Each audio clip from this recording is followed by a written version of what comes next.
then?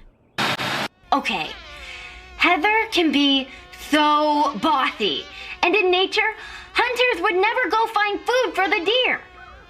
Heather won't hear this, right? So I'm running for my life from this psycho chef when all of a sudden it hits me. I'm doing this for Heather? I don't even like her. Even though Heather can be really mean, that doesn't mean we should be mean back, right? Buddha says you can lead a sheep to water, but you can't make it nice. That is so deep. You know what? Models are people too. We stare at them, but they've got feelings just like the rest of us. They've got hopes and dreams. My dream is to marry Justin. My mom says that if I concentrate really hard, one day, all of my dreams will come true. At first, I thought he was talking to the crew, not us. I was really hoping they'd replace Chris the Creep with a nicer host this time around. Is that mean? Sorry. If only making friends with a guy as gorgeous as Justin was as easy as making these bracelets. I wanted to tell him he looked like a surfing god.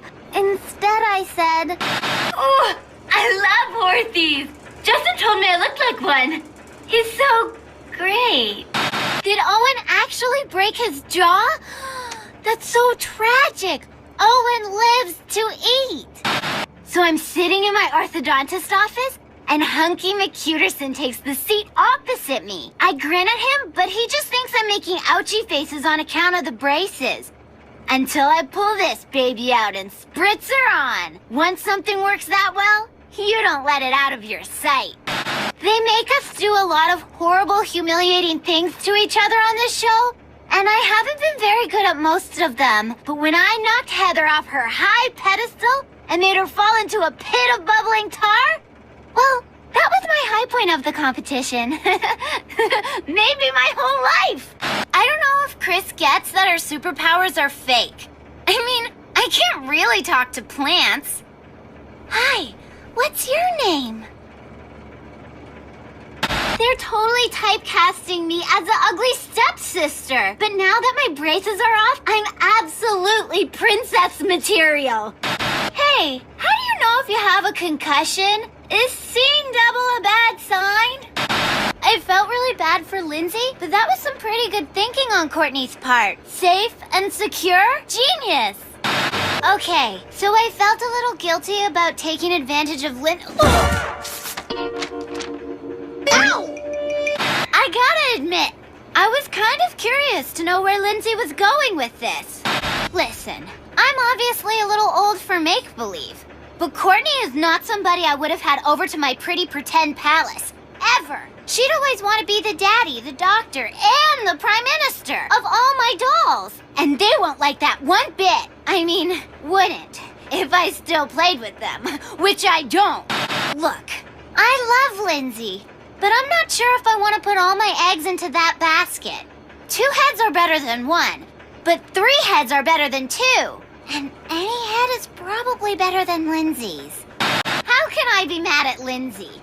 Watching Courtney be jealous was the best, especially when she tried to pretend she didn't care. I've fallen for enough fake friendships to know better. They lure you in with the promise of chocolate, and before you know it, you're jacked up on cocoa butter doing all their science homework. Never again! Hey, this is what she gets for trying to manipulate me into forming an alliance. 2 can play that game. I think splitting off from the guys and forming a girl alliance with Courtney is really paying off. I mean, you heard her, right? She called me a genius. If it was lime green, then maybe Courtney would have a point. But this is cherry, and everyone knows that cherry is the flavor of love. OMG! Harold is so crushing on me. That's the power of a ring on the finger. All guys want what they know they can't have. This is exactly what I tried to warn Courtney about. But would she listen? No! And now we're both in trouble. Our girl alliance is off to a very shaky start. Am I doing the right thing? I thought I was, but now that I see the pain I'm putting Harold through, I just don't know anymore. He's like a little lovesick puppy. It's kind of pathetic, but in an endearing way. If I can take the plunge and say yes to Brady, then surely I have the strength of will needed to climb into a vomit-coated spacesuit and get hurled around like a rag doll for 5 minutes. They're practically the same thing, right? Brady and I were never meant to be. I'd return the ring, but I totally heard every insane word. Well, almost every word. I dozed off around page 9, section 3, paragraph 4. Then again on page 22, section 11, paragraph 8. Poor Duncan. I've always shared a bond with nature's creatures. When I was a kid, I made friends with the rats in our attic. It was like Cinderella. Actually, it makes perfect sense. Those two are made for each other. The only difference is one would eat you alive in a heartbeat, and the other's a shark. The two of us work so well together because our friendship is based on mutual respect. Now, what was I saying? Oh, yes, mutual respect. That's the key to any healthy relationship. Chef in a good mood? That's like Heather saying she's sorry. You have to take advantage of it while it's happening. Somebody has to win, right? I guess it might as well be me. To be nice, I could share the prize with Lindsay or with Brady, my totally real boyfriend. He already likes me heaps, but $1 million never hurt a girl's attractiveness. So maybe that wasn't super nice of me. Looks like I might have one cutthroat bone in my body. Just one of those teensy-weensy ones in your ear. Let's call it my cutthroat cochlea. Perfect! The one person I didn't like enough to learn everything about.